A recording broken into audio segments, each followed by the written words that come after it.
And one of my favorite guests any week is Harley Schlanger and the Rouge Foundation. And Harley, we had excellent interviews in the last week or so with Roger Stone. What are the major issues you want to talk about today? Well, everybody's talking about the election, but that's just one of the topics, really. I think much more significant is you have this development now of the Obama legacy being war and chaos. And I think we sent you a couple of reports on that. But today, Ash Carter, the defense secretary, is in Estonia. Right. And he's announcing, they had the announcement of the replacement of the former head of NATO, the American head, Breedlove. He's been replaced, or we call him Strangelove these days. Yeah, I love that. His name is so close to the movie, Yeah. And he's being replaced by General Scaparrotti. But what Carter announced, and listen to this very carefully, he said, we are now shifting from assurance to our NATO allies to war planning. From assurance to deterrence, from assurance to war-fighting posture.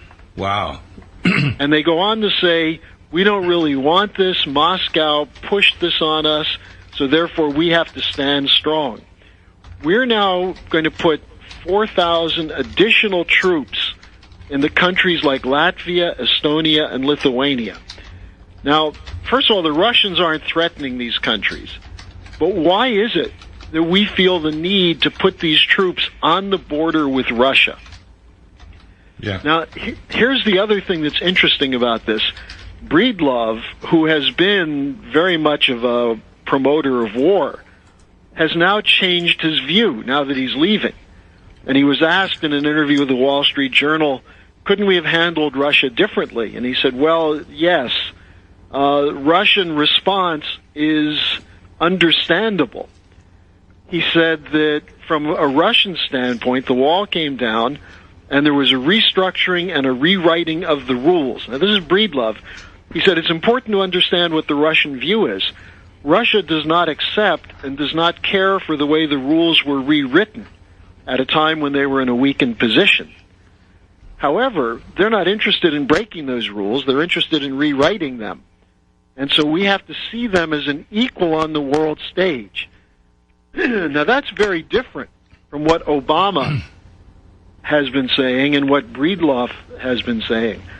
Now, the second part of the Obama push is the Trans-Pacific Partnership and the TTIP, which is the Atlantic version of the same thing. Exactly. Yeah. And this week, the TTIP, I think 240 of the 270 pages were released in Europe.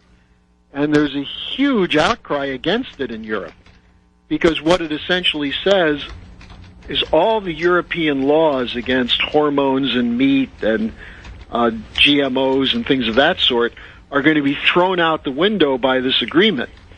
So the Europeans will be forced to accept U.S. products. And if they don't accept it, there'll be not a single German car that can be sold in the United States. So in the name of free trade, Obama is trying to impose on Europe something they don't want. And then there was an op-ed written by Obama in the Washington Post on Sunday where he said the U.S. must write the rules, not China, on trade. So he's on an all-force offensive, and also we're sending in extra troops into Iraq and into Syria without an invitation from either of those countries. A Navy SEAL was killed in fighting yesterday in Iraq. So Obama is really on a scorched earth policy to make sure that his last 6 months in office are unforgettable. And I mean that in a very bad way. Right. Now, of course, what people should understand, we've talked about this before, if you look back at the history since the Napoleonic Wars, all the wars are banker wars. If we look at the First and Second World War, for years or even decades before the war, there was an economic phase of World War. We're in the economic phase of World War III right now, and we're deep in it.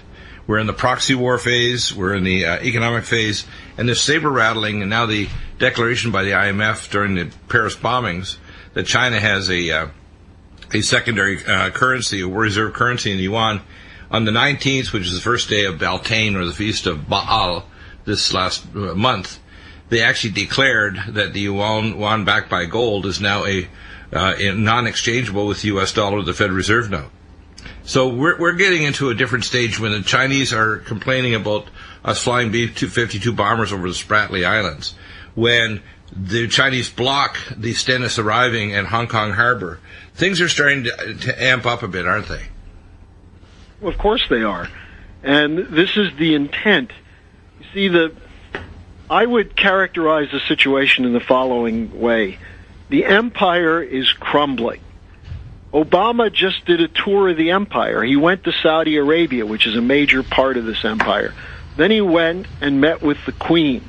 Right. And got his marching orders. Then he went to Europe, to Germany. And in spite of having almost 100,000 demonstrators against him on the TTIP, the trade agreement, he told Merkel she has to push it through. And then he met with Hollande of France, Cameron of England, Renzi of Italy, and Merkel of Germany, and said to them, you have to spend more on NATO, you have to send more troops to the border with Russia.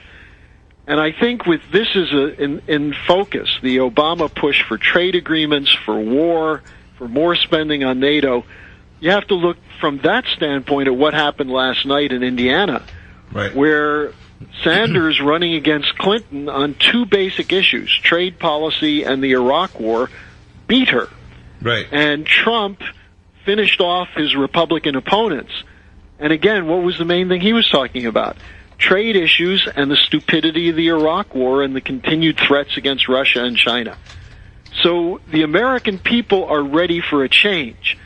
Now, Trump and Sanders are not, to me, the ideal messengers of that change, but they have tapped into the anger and the dissatisfaction. And your job and mine with the hour we have each week is to put before people a policy option that will work, as opposed to just opposing the bad stuff of Obama. I see that now that Trump has basically snatched the GOP nomination, I can tell from his personality type and so on, as a doctor and as a observer of personalities, he's malleable. If he gets advice from your foundation, from others that are good people, he will, for example, to give an example in policy, and I heard Geraldo, which I think is one of the best broadcaster analysts over at Fox, and he said, I think you're going to see a different Trump. You're going to see a Trump that's going to say, look, we got children born in America that are anchor baby kids. We're not going to deport them if they've been here 10 years and nobody's committed a crime, and their families. We want to build a wall. We want to stop illegals coming in here, but we want a rapid immigration system, which they could revise very quickly. We want workers here. We don't want to discriminate against anybody from any country, except we need to make sure they're properly vetted if they're Muslim, because there's a danger there.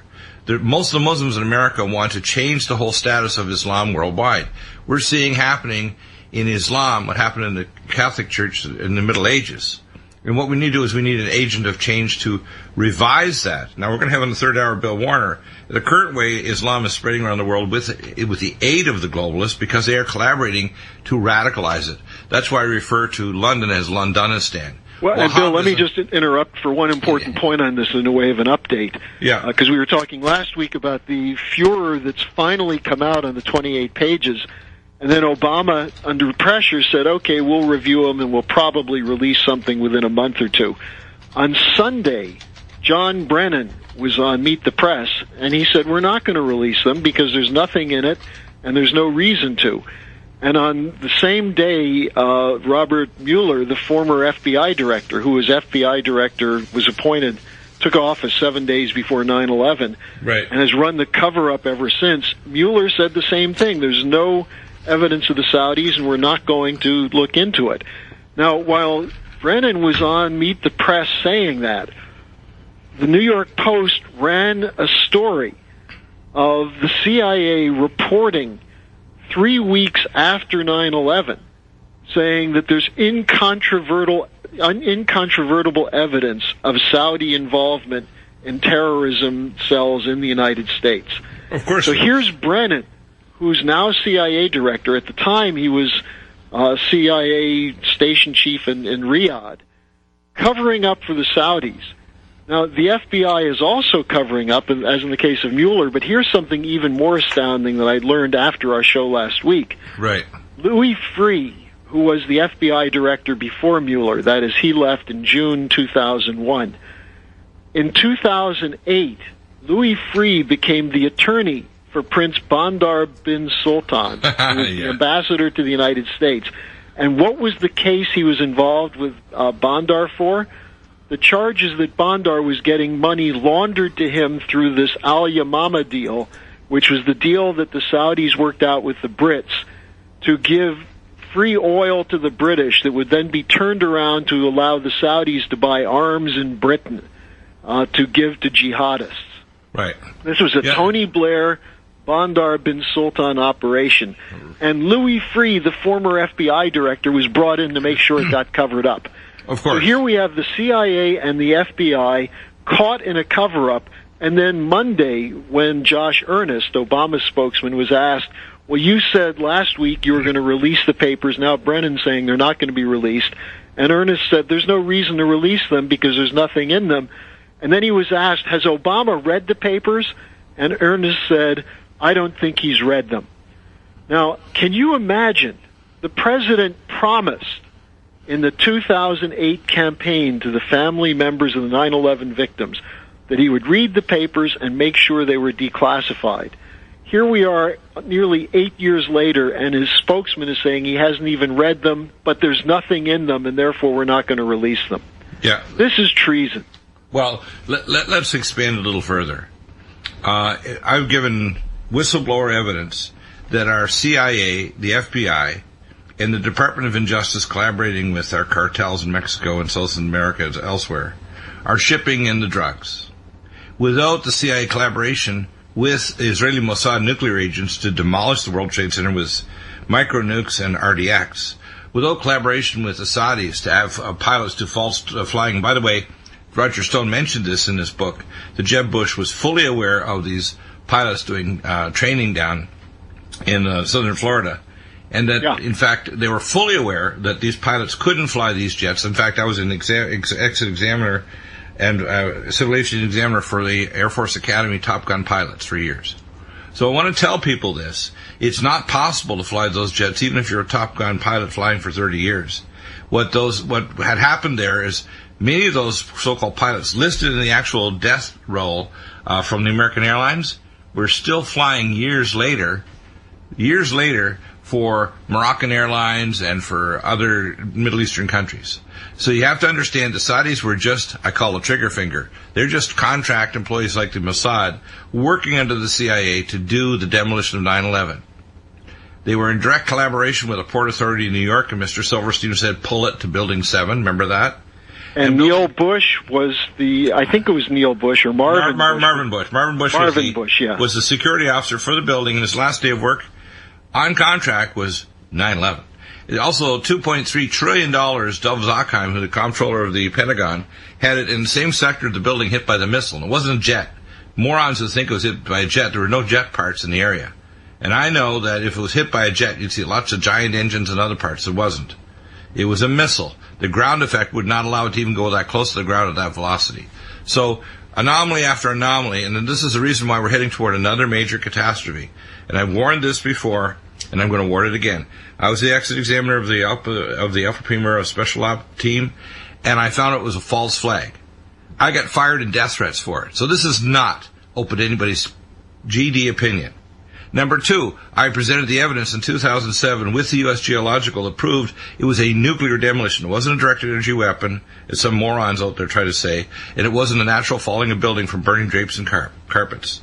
Hit by jet fuel, by JPA jet fuel, in the nozzle of a jet, maximum temperature is 1,600 degrees.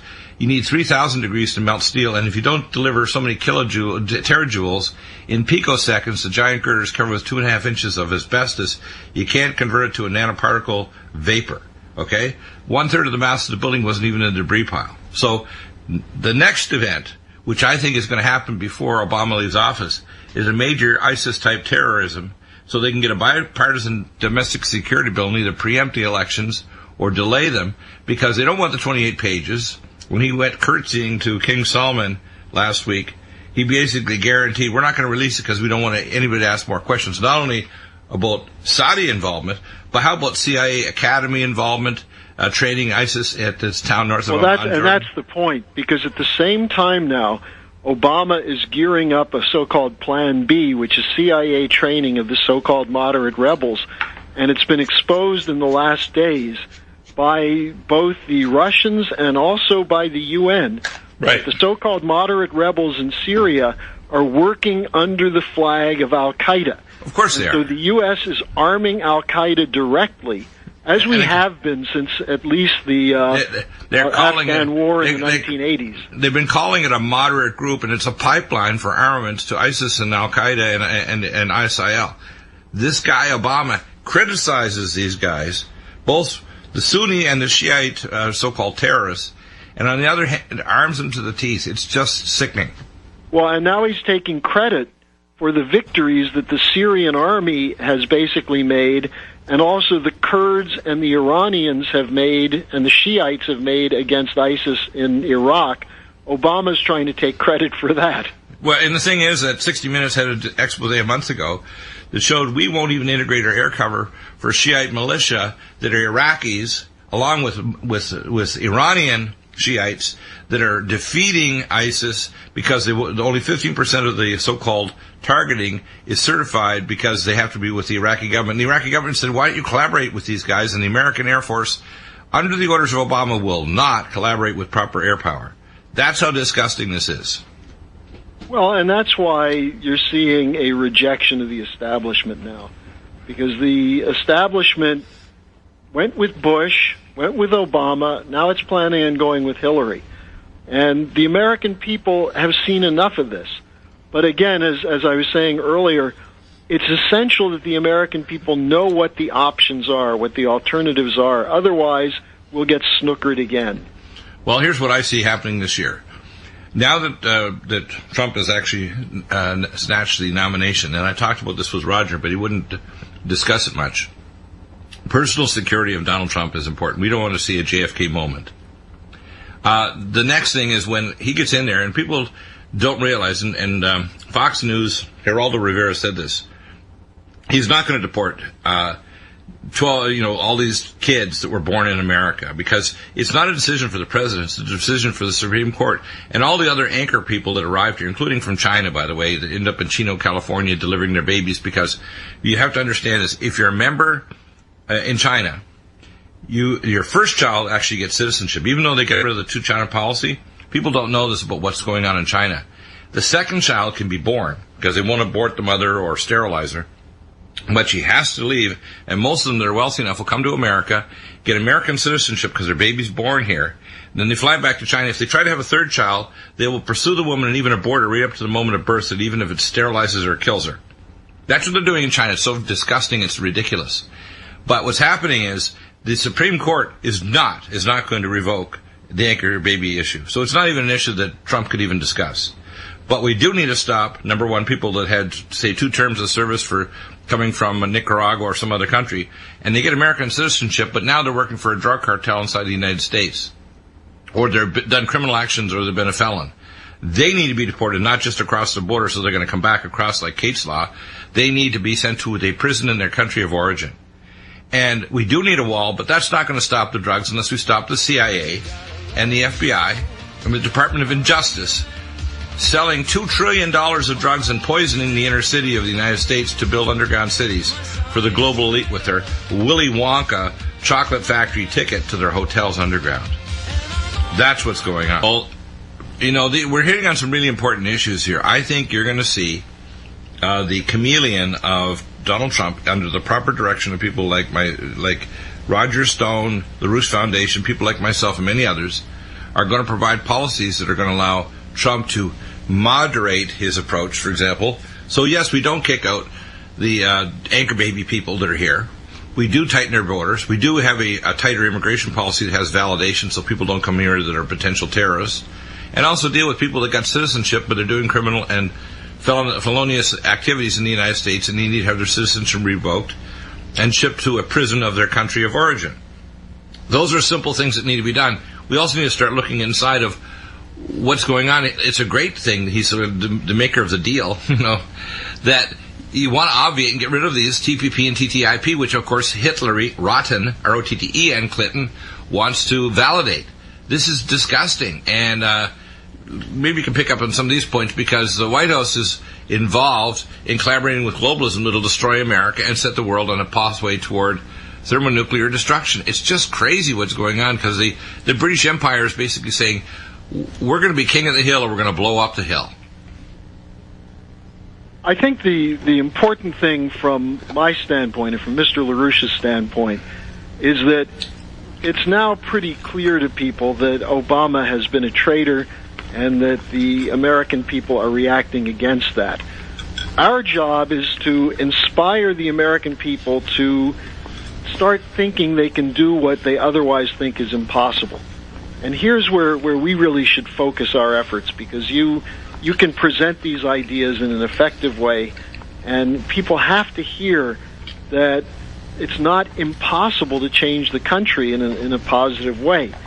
Most Americans have accepted the idea of limits, that you can't get rid of Obama, that you can't really get rid of Wall Street, that you've got to tolerate these things and make your peace with them.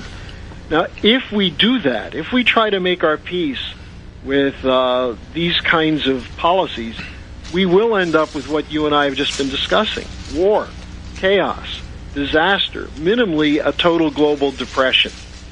Now, on the other side, if people become creative and start thinking and recognize that being practical is what enslaves you, and that breaking outside of being practical is what will work, then what my next point is the most somewhat controversial one, which is that what Trump shows is that people are not going to accept the old deal. But it also shows the limitation. We're dependent on what you acknowledge as someone who is malleable. We don't really know what his core principles are. Therefore, we have to make sure that the American people demand what's necessary, what's right. And that's why I urge people always to go to our website, LaRouchePAC.com, where you can get the program, get the ideas, what Glass-Steagall will do, what we have to do to break the power of Wall Street. And we've got a new part of our website for people who want to get in touch with me directly or want me to contact you. And you go to action.larouchepac.com/Harley. So if people already know... Let's repeat that once more so I can put it up in text. Okay, it's action, the word action, .LaRouchePAC.com, and then /Harley. And it's a page on our website where people can sign up for emails and also to be in touch with me. Okay, so that's action.larouchepac.com/Harley. I'll post that text up so people can find it. Also, what I wanted to do today, if you have time, is to do a kind of a recap video, going to the website and these articles and talking about some of them, perhaps putting some pictures up so people can grasp it, because a lot of people think that we're powerless. We can't do anything about the situation, and you have to look at what's going on even with the election cycle. Yeah. Both with Bernie Sanders and with Donald Trump, they're repudiating the moves of the globalists through Obama. They want a solution. Now, Bernie cannot provide solutions. He has focused on the ideas and the problems, but with his progressive things, he can't do that. So I really think that the organization and people that get active involved with it and our media can be a change shaper, so we don't need to suffer what's coming. We don't. Yeah. I really appreciate it. I'll get this link up right away, Harley. We'll be back in a minute for the next long segment. And do contact Harley also at 800-922-2907, 800-922-2907. So, Harley, let's continue. This segment, it's important for people to understand the issues are critical. We are refounding, literally, America, and honestly, this is important to understand. We have a movement now with Trump, but whether Trump lives or dies or there's a generation from now, the movement needs to continue to maintain the republic, to maintain the principles that will allow us to be sustainable and also to be a light to the whole world, because with a strong and righteous and properly run America, other nations can become stronger. But if America is removed from its position of power, authority, and ability to make deals, in a sense, with Russia and China, in a sense, a trilateral world, a world where the three great powers can actually help other nations and stabilize not only the ecology but the economy and prevent war, instead of the using war as another stratagem to maintain economic dominance, which is what we see. And even the Orange Revolution's attempt to remove Dilma Rousseff in Brazil and massive demonstrations on May Day supporting her, this is obvious that people are rejecting the globalism, aren't they? Well, they are, and my point is that if you think about what it's going to take to change the country, even if Trump turned out to be a great president, you still have the problem of a Congress and a media that's controlled by the establishment. We have to make sure that we have the policies that will break the power of that establishment. That's what Glass-Steagall is as a starting point. That's what Lyndon LaRouche has said. If we want to do something, we've got to break the power of Wall Street and the City of London. Right. And you do that by taking away their power to control the money systems. Now, once you do that, then you open up the question of what is the basis of a real economy. And an economy depends on physical production. Now, once we get to the point where we have the country reoriented to principles of physical production, then we'll have solved the basic problem that we have of people not having enough income, not having decent housing, decent jobs, decent future. Because you create, with infrastructure and with modernization, with technical innovation, with science, you recreate an economy which will keep expanding. The biggest problem we have is this pragmatism which says that, well, we're now in the era of limits. We have to cut back. We have to go to solar. We have to go to all these other marginal technologies. There are too many people. It's all nonsense. The natural progression of man has been toward new technologies based on increasing the temperature that's needed for the production process. That's the natural process. That's been reversed by environmentalism and all the quackery that's in the so-called man-made climate change and so on.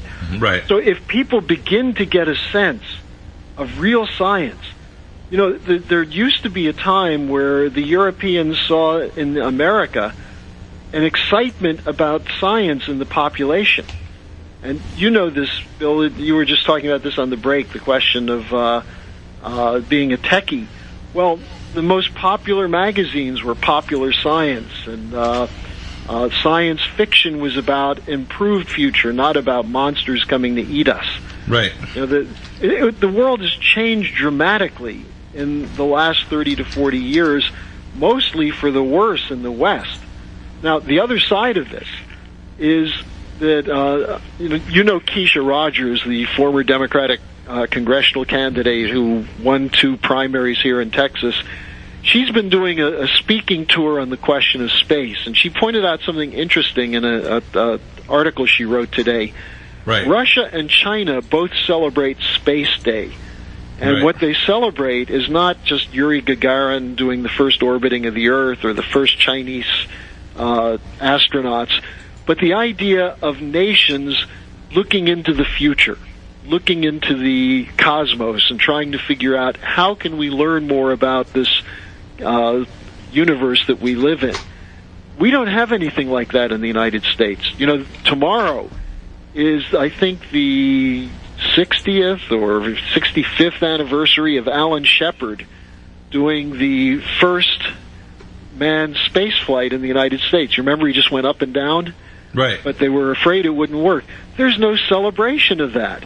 There's no celebration of, some people celebrate the moon landing on from 1969, but for the most part, we don't have a culture that looks outward anymore. It looks inward into Instagram and cell phones, and you can't even get people's attention anymore. So this is what we have to work on, to enlarge the imagination and the creative spirit of Americans. It's there. It's just been beaten down. And this is what our website offers to people, is a glimpse into the future, not just as an abstraction, but what you can do to make that future. And I'll just give out our website again. The place to go would be action.larouchepack.com, then / and Harley, Harley. Yeah, I have that posted up, by the way, on the website. So people, if they didn't copy it down, it's right there, so they're going to find it, which is good. And this, Bill, as you know, as a man of science yourself, science is something that becomes, it just captures you when you start realizing that you can figure out things that you can't see, that are either too big or too small to experience with the senses, but you can experience it with the mind. But do you know how things are discovered? And this is a different process than people realize. People know things on an intuitive level. They then take an observation. Then they try to create equations to explain it. Then they do a null hypothesis. So the discovery of things is more intuitive. And we intuitively... Well, it's mental. Exactly, it's mental. And the equations come afterwards. Right.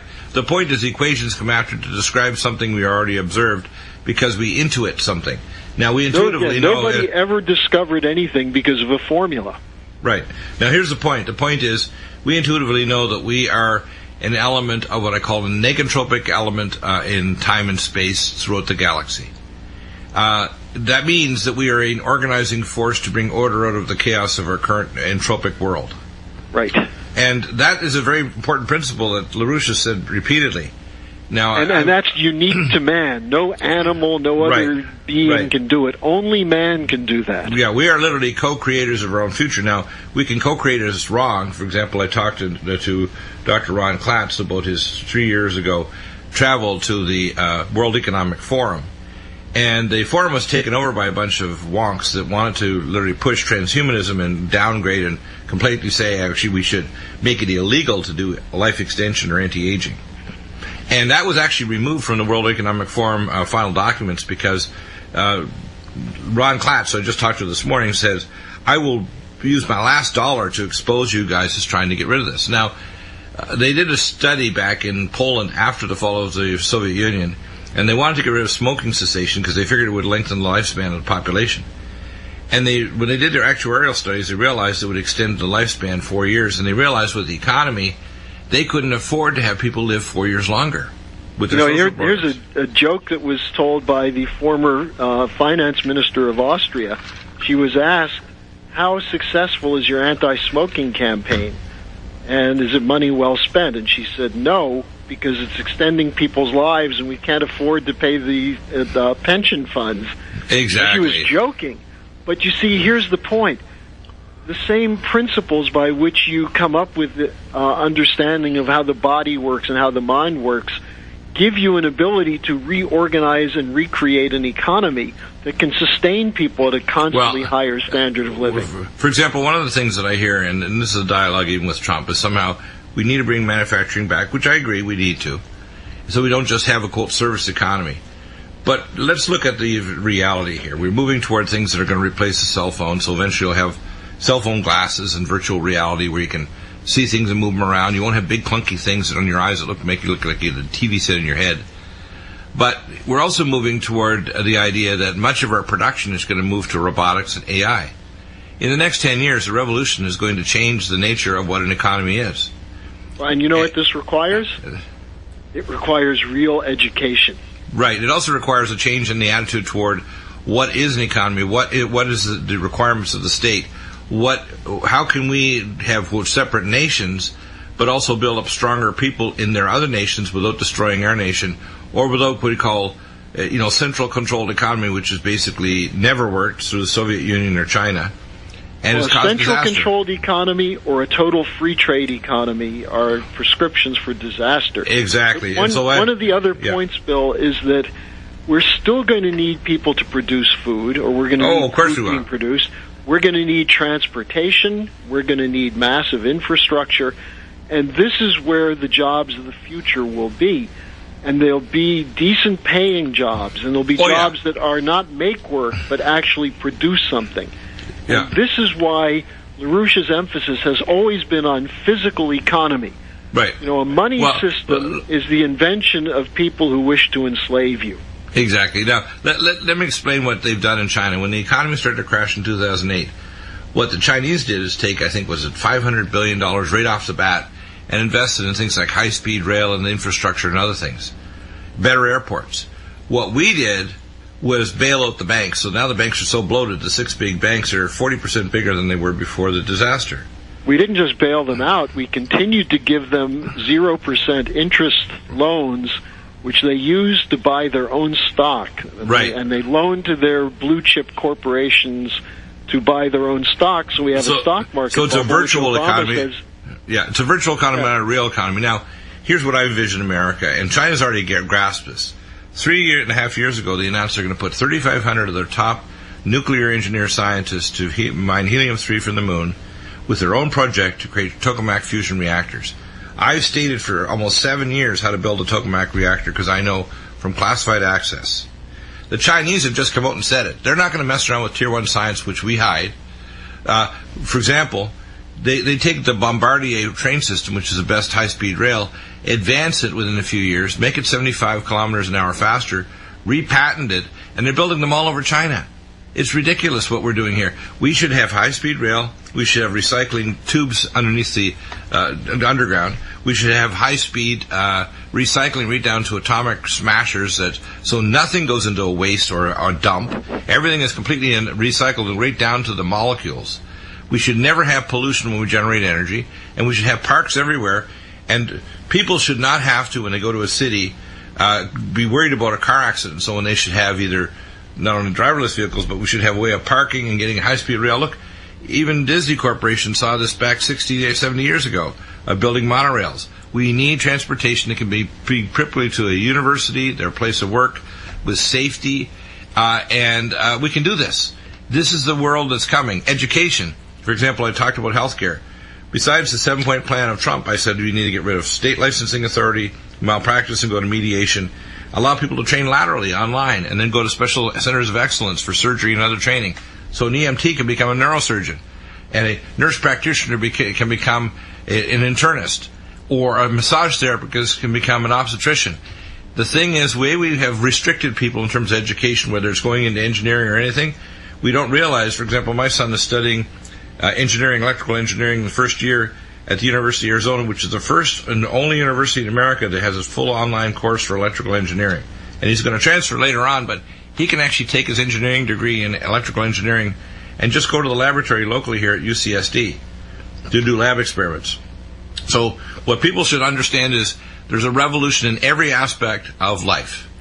And what is an economy has to be reinvented, doesn't it? If you don't do that, you end up building up debt with no means to extinguish the debt. Right. And that's something that our nation started with that problem, and it was solved by Alexander Hamilton, who was the founder of modern physical economy, right, with his report on manufacturers, his report on public credit, and his report on the National Bank. And when you get people like Ted Cruz who say, well, you can't have a national bank, it's got to be all private. What he doesn't realize is the Founding Fathers supported a national bank because they wanted to take the power away from private bankers. Right. The Federal Reserve System is a central bank, but it's not a national bank. It's a private operation. And so we've got to take that power away from bankers and put it in the hands of elected representatives, which means we have to control who our elected representatives are and what they'll do.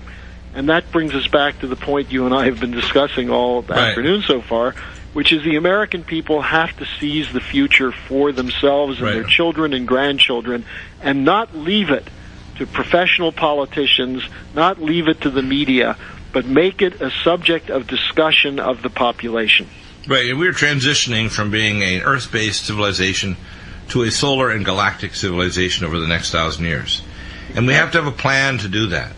We have to realize that we do not want to merge with technology, become transhumans, while we suppress, as they did at this World Economic Forum, that eventually Ron had to actually threaten them. I'm going to release all the information. You're trying to suppress anti-aging because within 5 to 10 years, we will probably conquer aging. In fact, I'm preparing a paper called The Biophoton Theory of Aging, and I've got a lot of research on this going back over 36 years. And my theory is to try to challenge the thousands of other doctors that listen to my blog and when we have Ron Klatz on, to challenge them to start thinking about these issues, because just like LaRouche Foundation, you challenge all the audience out there to come up with solutions for themselves personally and for us corporately in groups to say, look, we can apprehend the future collectively. We do not need to be a victim of a false economy, what I call anti-money, which is a Federal Reserve note. When you get a Federal Reserve note, it says on it, you owe the Federal Reserve X number of Federal Reserve dollars. It's not real money in exchange. It's funny money created to enslave us all. And the current system with the bubble economy and now the bubble with the banks, the banking bubble, is designed to blow it out so they can eventually make us have biometric money where they're in total control. Everything is electronic divots in their supercomputer. They're not really interested in advancing the technology or the human race or extending life or making it a pollution-free world. They're in fact determined to make it a polluted world, a contracted human lifespan, and a pyramid-shaped superclass that is a very tiny population. They're going to get cybernetic and genetic enhancement, and to heck with the rest of us. That's we can do something about that, and that's what people really need to realize, is that the extent to which you've become pessimistic is part of the intention of those people in power. Exactly. You need to be optimistic. You can't do anything. Yeah. We need to be optimistic that we, and our vision, and I like the quote from the Bible. It says in Genesis, now they are in one place and have one tongue. And that one tongue is now the Internet. It's alternative broadcasting. Nothing shall be withheld from their imagination. That's a quote given through Moses in the original, Pentateuch, to tell the peoples of earth that if you're in line with God's will, and if you use your imagination, you can create a wonderful future that's safe, prosperous, and long. All right, Bill, I'll see you next week. Absolutely. Thank you for a great show today. We'll try to get a recap tomorrow afternoon after the show. Have a great day. A couple of announcements in this segment. I posted at the top of our NutriMedical Report news that, of course, we moved to Republic Radio April 18th from GCN, and unfortunately GCN is still playing shows to confuse people. The archive should be taken down. I own the archives over there, and I'm in the process of getting ready to take pretty significant legal action. Now, you got to understand, I'm not only an expert witness certified by BIMI, the American Board of Independent Medical Examiners, but also took a legal course in New York at the Stony Brook Legal Medical Center. And I've been for years working with Dr. Fred Graves of Jurisdictionary, How to Win in Court. So anybody out there can become a legal expert and do pro se litigant actions, which I will be doing shortly. Now, during the day, which the show is not 2 hours earlier than it was before in Genesis, it's 12 to 3 Central Time, not 12 to 3 Pacific, which is 10 to 1 Pacific Time. And I strongly recommend it, if you have an issue that you want to raise, just tell the board up. In the morning is Dan. Tell Dan or Sam, who may be covering for him, what your question is, or make it very brief, make it very precise, and no ad hominem attacks, and try to stay on topic. If we are going to have a specific type of guest, if it's open lines, ask a question on anything. I'm going to put a challenge out to you, anybody out there listening, that I will provide an answer to any problem or any issue on the planet, and try to give you an instant answer or a framework for an answer on the spot. Now, if I have to go back and do research, I will do that, and we'll have a return in a couple of days. But I can tell you, there is no issue that I will not try to challenge or provide a solution for, whether it's healthcare, geopolitics, military operations, so-called climate change. I will provide an answer immediately. Now, I do this from two things, from experience and from prayer. And I pray immediately when I get in trouble. After the show every day, we do a live stream recap. That recap, you have to sign up to live stream to get a notification when we're going to do the video, because it could be half an hour or an hour and a half after. If you sign up to live stream, if you go to our tabs on Listen Live, you will get a notification when it's going to happen. I transfer that live stream video to Vimeo, and if you look at our Vimeo channel, we have them also in different channels of where all the videos go. Those videos are all available and free, except for the ones that are called VOD, which are special reports, conferences. We can have multi-point conferences where we have people around the world, and they are both live and video on demand. We're now making the progress of all of the shows here that we do on Republic Radio, which, by the way, I really thank John Statmuller and the board ops here are awesome. This is a fantastic radio network, by the way.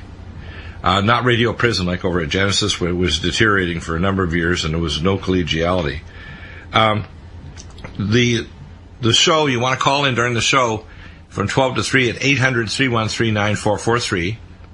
And the after-hours show on live stream, which is a video show, you can Skype call into NutriMedical One. Now, you'll need to go into Skype and then actually send a request to NutriMedical, N-U-T-R-I Medical One. We also have a phone number, and I don't know if it allows to stack multiple callers, but I think it may. So if you want to listen to the live stream and watch it on your iPhone, iPad, computer, anywhere in the world, you'll get a notice if you signed a live stream. You sign in a request to be connected through NutriMedical One, or you dial the phone number 1-209-682-5678, and you can talk on our video worldwide live and also on video on demand after. We'll be back in a moment with hour number 2, our health and wellness hour, and hour number 3, Bill Warner, politicalislam.com. You don't want to miss it. Back in a moment.